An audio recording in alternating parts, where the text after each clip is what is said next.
เม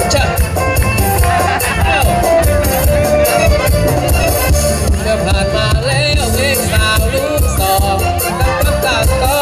ที่น้องจะบานบอกว่างานไหนได้ใส่ดอกบานเปิดใจแม่บ้านชอบกันเต็มทีเอ้ามาเดี๋ยวนี้ครับวาระดิบดีสเต็ปเพลงดีเดินตันวนเล่นมีชื่อว่าร็อกเขาเย็นมาเป็นเต็มพันไทยอ้าวเสื้อแดงที่ควงไผ่มานะ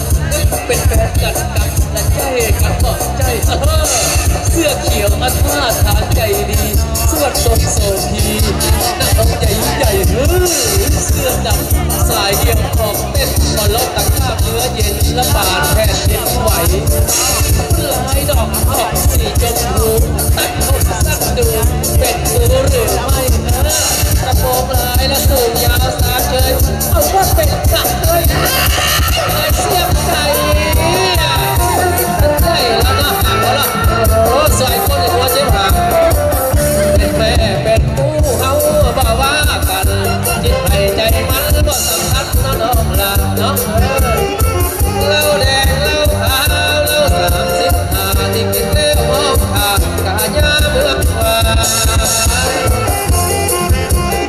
ใจดีแล้วเต้นละที่เส้นดินสายที่ลาลวดลายไผ่หมอกน้อยนากับเมืองล้านนาเรารักษากันได้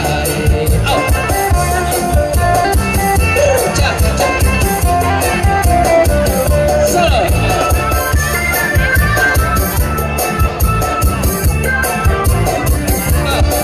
เสื้อแดงพวงไผ่มานะ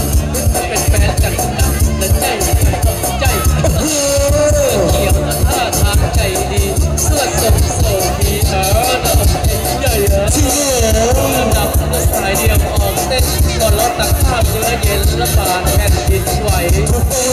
ลายดอกออกสีชมพูเอ็นตะทงสั้นดูและเป็นผู้หรือไม่เมื่อลงไม่ได้เดี๋ยวยีนและน้ำแดงสามเคยสงสัยเขาเป็นกระเท